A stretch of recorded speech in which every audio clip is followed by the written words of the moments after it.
Dan bahan bukti hilang, jongkok hilang, microchip hilang, pesawatnya hilang, semuanya hilang.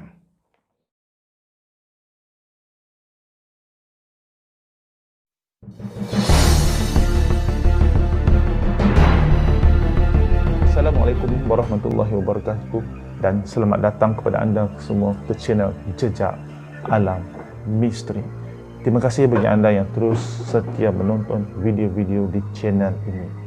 Sebelum anda menonton video kali ini, pastikan anda telah menonton perkara-perkara pelik yang berkaitan misteri kehilangan MH370 Part 1 supaya anda dapat memahami video pada kali ini dengan lebih sempurna. Sebagaimana yang saya janjikan dalam video sebelum ini, saya akan dedahkan kepada anda video terawal yang saya buat secara spontan, yang tujuan asal dia bukan nak tahu tentang MH370, tetapi soalan tersebut ditanyakan spontan kepada saya. Jadi apa yang saya dapat adalah sesuatu yang mengejutkan saya, dan daripada situlah saya mula memikirkan tentang permasalahan misteri MH370 yang pada tahun ini telah masuk 6 tahun 9 bulan. Belum ditemui black box, belum ditemui serpihan-serpihan yang lebih besar, belum ditemui apa-apa pun yang berkaitan dengan kargo pesawat. Jom, wahai diriku, saya niat menggunakan minda bawah sedar dan segala kemampuannya untuk menjelidiki dan menyiasat segala pertanyaan yang dilontarkan kepadaku berkaitan apa sahaja. Adakah wujud entiti di Gunung Jerai dan bagaimanakah rupa dan juga pemakaian mereka? Okey, memang ada sosok wanita, dan yang apa yang saya terlukis di sini adalah bunian lelaki lah ya, bunian lelaki. Mereka ni adalah pengikut kepada Syekh Abdullah Al-Kumairi. Dia adalah golongan petapa ya. Tiba-tiba teringat tentang MH370. Adakah penumpang pesawat tersebut ataupun sesiapa sahaja yang berada di atas pesawat yang masih hidup? Okey, ini ada pesawat, saya telakar MH. Kemudian pertanyaan dia, adakah mereka masih hidup? Satu atau dua orang yang berkemungkinan yang masih hidup. Di manakah mereka yang masih hidup? Okey, di kawasan yang berlembah dan dikelilingi oleh bukit-bukit, gunung-gunung. Wah, SV. Mereka ni macam berada di satu tempat yang dinamakan sebagai SB, Silicon Valley. Silicon Valley in United States. Jangan masuk. Ni kalau benda macam ni, kesepikan dulu soal bunian. Sesungguhnya saya amat bimbang. Kalau apa yang saya sediki secara minda bawah sedar terbukti benar di alam nyata ini. Sesungguhnya sebelum ni saya tak tahu pun perkataan Silicon Valley itu benar-benar wujud di alam nyata ini. Dan apatah lagi nak mengetahui Silicon Valley ni ada wujud di nun jauh di Amerika sana. Saya tidak tahu. Sumpah saya tak tahu. Dan apabila dilakukan pencarian maklumat di internet, terbukti perkataan Silicon Valley in United States sudah pun wujud sejak tahun 1971, digunakan oleh Don Hoffler di dalam akhbar Electronic News bagi merujuk kepada satu siri penulisannya tentang perkembangan semikonduktor di US pada ketika itu.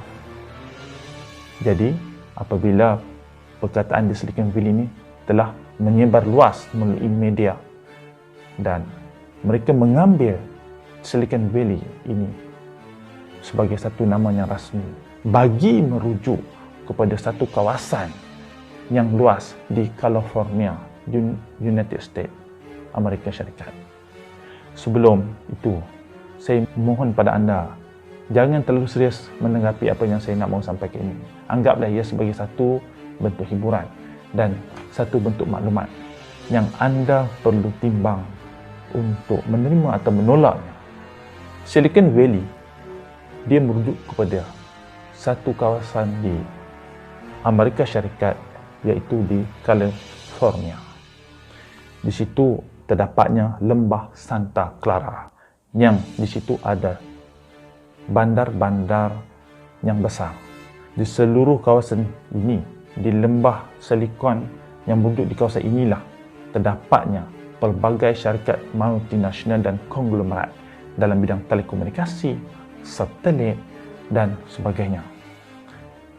Apa saja yang anda ulik sekarang ini di sekeliling kita, yang kita pakai setiap hari, Google, Facebook, Twitter, device yang kita pakai, Apple, Mesh, apa juga yang kita pakai software seperti Microsoft, Adobe, dan hiburan yang kita dapat daripada kandungan TV satelit seperti Netflix yang sudah ada di rumah anda. Semuanya itu ada di Silicon Valley. Mereka duduk di satu tempat yang sama. Mereka membina satu ekosistem teknologi tinggi, peralatan elektronik berteknologi tinggi, dan mereka saling sokong-menyokong. Dan semua saya terlupa, di Silicon Valley juga terdapat syarikat semikonduktor yang sudah tua umurnya, iaitu Fairchild Semiconductor. Dan banyak lagi syarikat-syarikat perintis, bermaksud di sini syarikat-syarikat kecil yang menjadikan syarikat multinasional dan konglomerat ini sebagai mentor mereka. Tahukah anda, kesemua syarikat-syarikat gergasi yang saya sebut tadi tidak akan wujud di depan mata kita. Tidak akan ada aplikasi, device, peralatan elektronik yang maju yang nak diberikan kepada kita jikalau tidak ada satu material ini yang dinamakan sebagai chip atau microchip. Microchip adalah alat yang sangat penting dalam semua peralatan elektronik. Meskipun dia telah digunakan sejak awal tahun 1920-an dulu, sehinggalah kini terdapat perubahan atau kemajuan yang berlaku pada chip atau microchip ini. Jika dulu, awal-awal dulu, microchip itu hanya untuk membina satu perhubungan yang ringkas seperti sistem radio.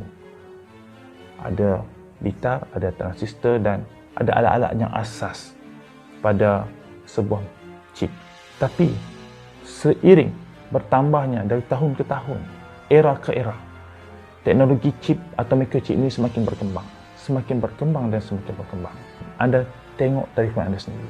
Kita tengok kemajuan telefon dalam 10 tahun belakangan ini dan sehingga kini terdapat perbezaan, bukan? Contoh, jika dulu telefon pada 10 tahun sebelum ini kemampuan memorinya sedikit atau terhad, kelajuannya juga adalah terhad dan fungsinya juga adalah terhad. Tetapi sekarang fungsinya semakin banyak, gambarnya semakin tajam, kelajuannya semakin laju, storage-nya semakin besar dan teknologi yang ada padanya semakin canggih, sehingga telefon itu dinamakan smartphone ataupun telefon pintar. Dulu tidak dinamakan telefon ini sebagai telefon pintar. Tapi kenapa dinamakan telefon pintar? Kerana dia memiliki teknologi yang dinamakan sebagai AI. Jadi, semakin bertambahnya tahun, dari tahun ke tahun, semakin tinggi atau semakin bertambahnya teknologi yang ada pada chip atau microchip ini. Telefon sebuah peranti elektronik yang mana kita boleh berhubung bercakap, kita boleh menghantar gambar, kita boleh berkongsi video, kita boleh melakukan banyak perkara dengan telefon. Dan kita boleh letakkan telefon ini hanya di dalam poket kita. Dulu, telefon tidak sebesar atau senipis atau seringan yang kita dapat pada hari ini. Kenapa telefon anda nipis? Semakin nipis, semakin ringan dan semakin kecil. Tapi fungsinya semakin besar. Yang saya maksudkan di sini, teknologi yang ada dalamnya semakin ringkas tetapi semakin powerful. Jika anda pernah bermain game, video game seperti PUBG Mobile yang sekarang terkenal, anda dapat rasakan kemajuan chip ini. Jika anda menggunakan telefon yang biasa-biasa saja, orang kata telefon cak ayam lah. Jadi, storage-nya kecil, kelajuannya juga kecil. Jadi mungkin tidak akan dapat menampung keupayaan untuk menyimpan dan menghidupkan game tersebut di device anda, telefon anda. Tapi apabila anda membeli telefon atau memiliki sebuah telefon yang memiliki storage yang besar, yang memiliki kelajuan yang laju, yang bergantung kepada chipset tersebut, seperti kita pakai sekarang Snapdragon 865, itu yang paling terkini, dan selepas ini akan bertambah lagi 888, akan diumumkan mungkin dalam penghujung tahun ini atau tahun hadapan. Microchip yang saya maksudkan di sini, apabila microchip itu semakin maju, semakin laju, semakin meningkat, bertambah keupayaannya, device tersebut dilihat dan diukur dan dipandang semakin moden. Kerana kita tak mahu device yang lambat, yang lembab, dan anda boleh bayang, anda boleh fikirkan bagaimana perlumbaan ini berlaku. Bagaimana pesaing-pesaing ini cuba mendapatkan yang terbaik supaya mereka dapat merebut keuntungan hasil daripada penjualan peranti-peranti elektronik ini ke tengah masyarakat. Yang tadi saya sebutkan tentang telefon, sebuah alat perhubungan yang di mana power atau tidak telefon itu ditandai dengan adanya microchip yang sangat kecil. Sekarang saya mau alihkan perhatian dan pandangan anda. Microchip yang ada pada telefon tersebut, bayangkan, dia bukan telefon, dia adalah sebuah senjata atau dia sebuah radar ketenteraan. Sebuah radar, dia juga memerlukan image, grafik, dan memerlukan antena dan sistem pemancar, dan memerlukan satelit. Satelit, radar ketenteraan, dan segala alat komunikasi ketenteraan melibatkan microchip yang ada di dalamnya. Semuanya itu melibatkan peralatan berkomputer. Okey. Selagi peralatan elektronik tersebut atau peranti elektronik tersebut menggunakan chip, menggunakan sistem berkomputer, maka selagi itulah microchip amat penting sekali dalam menentukan alat tersebut pilih tanding dalam bahasa orang Jawa. Saya bagi anda satu contoh. Katakan anda sebuah negara B, saya negara A. Anda memiliki satu pesawat, saya memiliki radar di sempadan. Apabila anda menerbangkan pesawat pejuang anda ke ruang udara saya, radar saya tidak dapat mengesan kehadiran pesawat anda. Yang tahu, tiba-tiba pesawat anda telah menggugurkan bom di tempat ataupun di negeri saya. Jadi tentulah akan membangkitkan persoalan. Kenapa radar saya tidak dapat mengesan pesawat anda? Anda tahu kenapa ini berlaku? Jawapannya terletak kepada microchip. Yang ada pada radar saya tidak dapat menandingi microchip yang ada pada pesawat terbang tersebut. Ada teknologi ketenteraan yang terkini bagaimana pesawat-pesawat US yang terbaru dapat melindungi pesawat mereka daripada dikesan oleh radar musuh ataupun segala radar yang ada di muka bumi ini. Jadi mereka membina satu pesawat yang dapat halimunan, yang dapat menepis gelombang radar daripada terkena badan pesawat mereka. Itu datang daripada mana? Kalau bukan daripada teknologi semiconductor, iaitu microchip. Dan microchip ini menjadi satu rahsia lagi.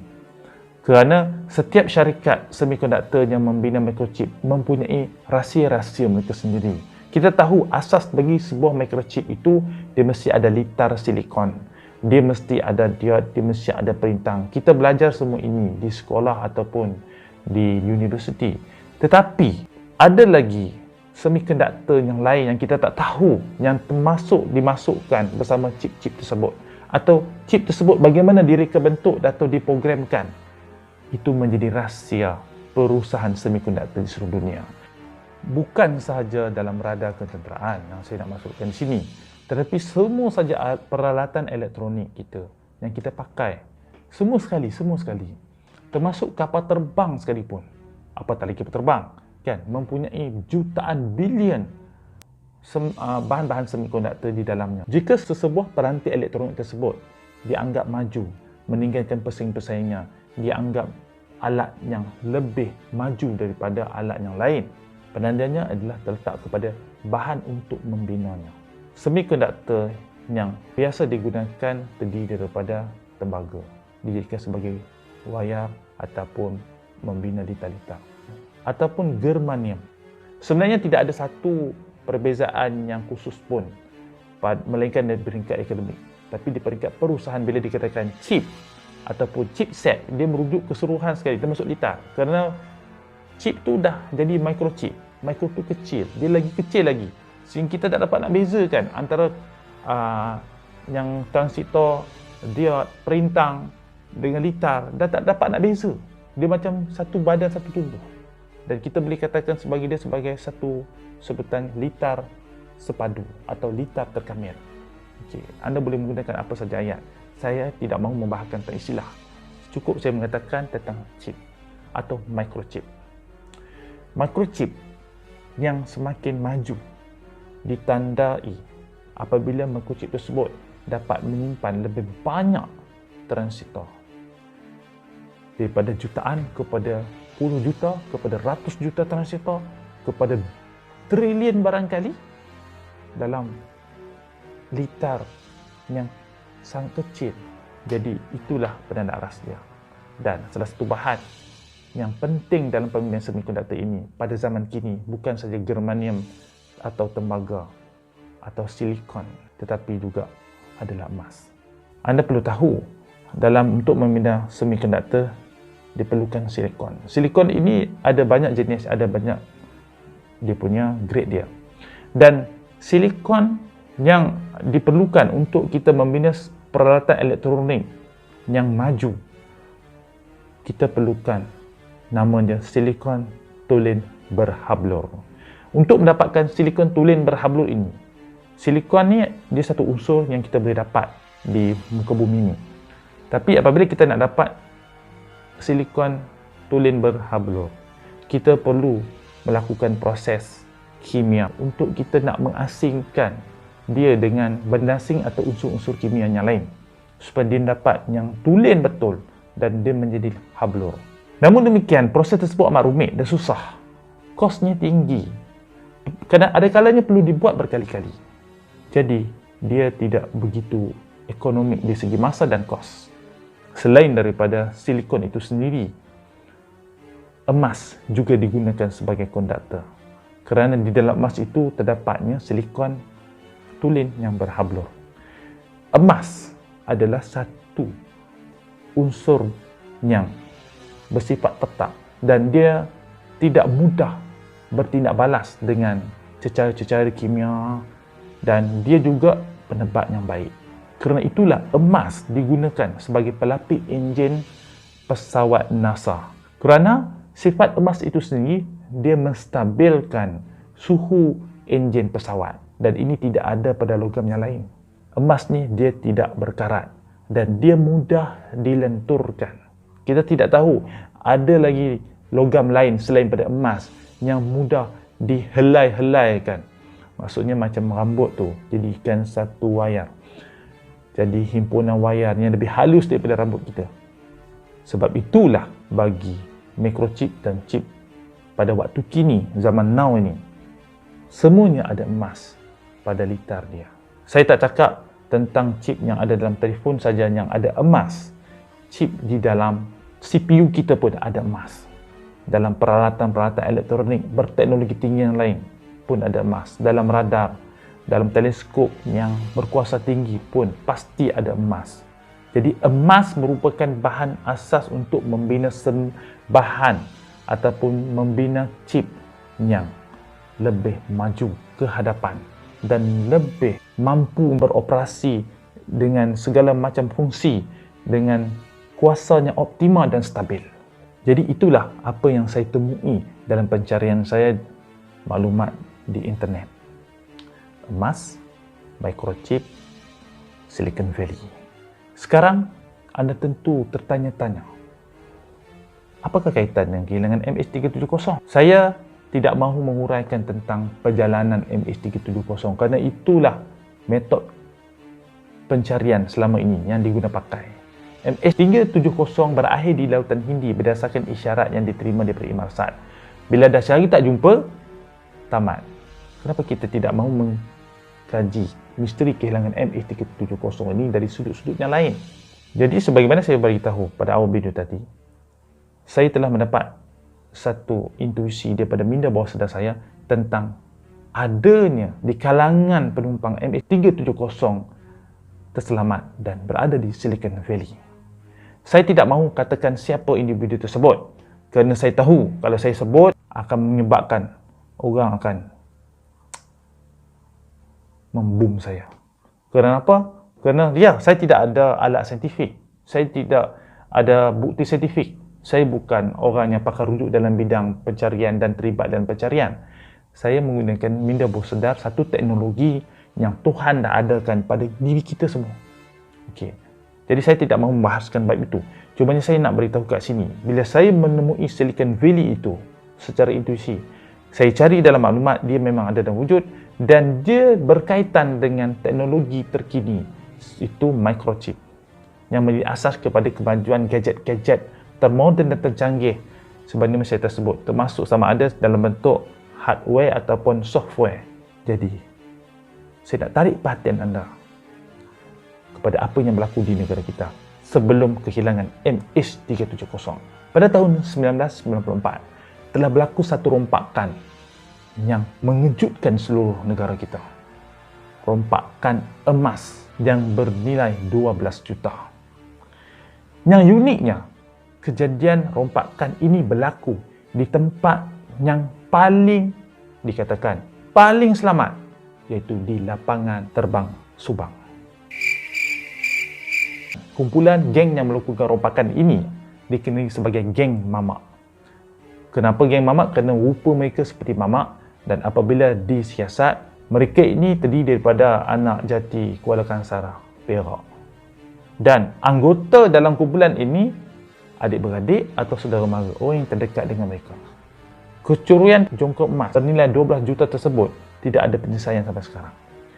Bermaksud perompak yang merompak jongkong yang bernilai 12 juta tersebut tidak disabitkan dengan kesalahan.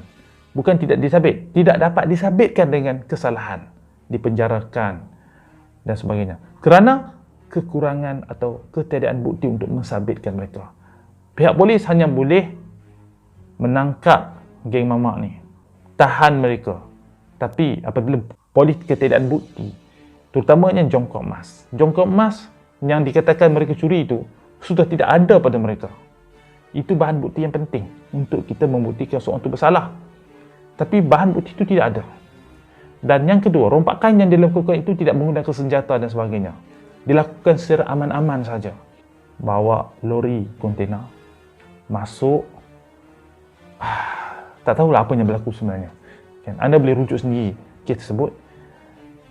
Cubanya yang saya nak sampaikan di sini, jongkong emas itu hilang. Dan logiklah kalau dijual. Kalau dijual pun mesti mereka dapat duit. Di mana duit itu? Takkan duit itu kita tak boleh nak tahan ampas. Saya bukan pergi punya site, jadi saya tak tahu fakta kes yang sebenarnya. Apa yang saya baca di internet, fakta yang dipaparkan, dilaporkan di media. 9 tahun kemudian, pada tahun 2003, Dr. Mahathir Mohamad yang ketika itu menjawat jawatan sebagai Perdana Menteri Malaysia telah membuat satu pengumuman yang mengejutkan rakyat Malaysia, iaitu Malaysia telah membeli hak cipta dan paten microchip daripada sebuah syarikat semikonduktor di Jepun, iaitu FEC Semiconductor. Yang uniknya tentang microchip ini, dia dianggap microchip termaju sekali di dunia. Dan saiz dia hanya sebesar 0.25 mm. Sangat kecil. Dan microchip tersebut sudah terbina di dalamnya antena. Bermaksud, chip tersebut dapat digunakan secara terus atas apa yang kita mahu. Sebab itu, microchip ini dikatakan oleh Dr. Mahathir Mohamad ketika itu sebagai Perdana Menteri kita, microchip ini dapat diletakkan pada kertas untuk tujuan-tujuan intipan. Kad pengenalan kita untuk menyimpan segala data-data peribadi kita. Dapat diletakkan pada pasport. Dan lebih mengejutkan, microchip ini dapat diletakkan di dalam badan kita. Katanya untuk tujuan perubatan. Sebenarnya mengimplan microchip di dalam tubuh badan untuk tujuan perubatan bukanlah sesuatu yang asing. Malaysia pada tahun 2003 sudah memiliki satu microchip yang sangat maju yang boleh dimasukkan dalam badan manusia. 3 tahun selepas Dr. Mahathir mengumumkan Malaysia memiliki microchip yang sangat maju moden, microchip itu dinamakan sebagai microchip Malaysia. Ada usikan daripada wartawan, Mahathir Mohamad microchip. Pada tahun 2006 telah berlaku rompakan microchip yang bernilai 50 juta. Dan dikatakan microchip ini adalah daripada syarikat Intel. Tapi yang mengejutkan, rompakan itu dikatakan berpunca daripada geng yang sama, itu geng Mamak. Geng Mamak lagi. Yang dulu, yang rompak Jongkong Mai itu pun dia. Ini microchip pun dia juga punya kerja. Sebenarnya untuk pengetahuan anda semua, geng Mamak ni bukan melakukan 2 rompakan ini saja. Sebelum ini, mereka telah melakukan ratusan rompakan. Jadi, boleh katakan rompakan terhadap Joko Mas dan microchip ini adalah mercu tanda kemasyhuran mereka lah. Boleh kata begitu. Mamak ini tidak dapat disabitkan dengan kesalahan. Kerana apa? Sebahagian besar chip tersebut atau microchip tersebut dikatakan telah dijual ke luar negeri. Aneh, pelik. Baik, sekarang saya nak menarik perhatian anda tentang MH370. Saya akan bagikan kepada anda yang sifatnya kata kunci, okey? MH370 pesawat Boeing 737 yang mana kita tahu antara pesawat tercanggih pada zaman ini yang memiliki pelbagai fungsi. Jadi sudah pasti pesawat tersebut memiliki mungkin bertrilion microchip yang menjalankan berbagai fungsi pada badan pesawat, daripada transpondernya, alat kawalan pesawatnya dan sebagainya. Kemudian yang kedua, berkaitan dengan penumpang MH370. Apa yang saya nak kaitkan? Apa yang saya nak sampaikan kepada anda? Rompakan yang dilakukan tanpa senjata, tanpa pertumpahan darah, tanpa aksi kejar-mengejar macam kita tengok dalam filem. Senyap-senyap begitu saja dan bahan bukti hilang, jongkong hilang, microchip hilang. Trend ini sama kan? Seperti yang berlaku pada MH370. Pesawatnya hilang. Semuanya hilang. Dan benda yang berkaitan microchip juga terlibat dalam hal ini. Sama ada kehilangan MH370 ataupun rompakan. Ya, dikatakan MH370 tidak membawa microchip atau barang berharga di dalam MH370. Tetapi hakikatnya mereka adalah pekerja mahir dalam bidang semikonduktor. Dan itu tak dapat diubah, tak dapat dinafikan hakikat dan pernyataan ini. Cara bagaimana pesawat tersebut dibawa keluar dan masuk antara sempadan radar antara negara menunjukkan mereka bukan saja mahir tentang pesawat, mereka juga mahir tentang radar. Dan saya yakin mereka juga mahir dan tahu tentang microchip. Adakah geng Mamak terlibat dalam perampasan pesawat MH370? Siapakah yang kononnya masih terselamat berada di Silicon Valley seperti mana saya jumpa tadi?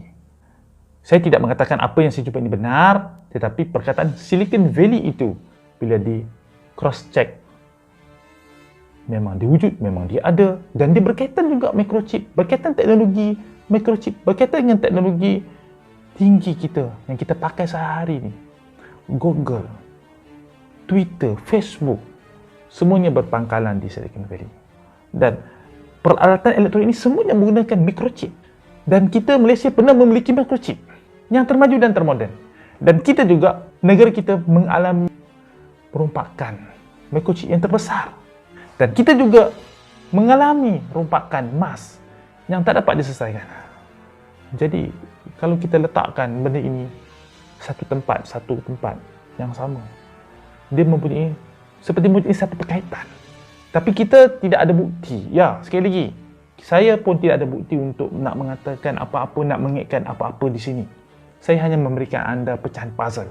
Saya tidak mengatakan secara tepat nama atau pihak mana-mana terlibat dalam rompakan atau konspirasi kehilangan MH370 ni. Saya memberikan anda pencapaian puzzle untuk anda renung dan untuk anda fikirkan bersama dengan saya. InsyaAllah, semoga-moga Allah, Tuhan Rabbul Jalil mempertemukan kita kepada penyelesaian terhadap misteri kehilangan MH370. Amin ya Rabbal Alamin. Bersihkan hati, sayang diri.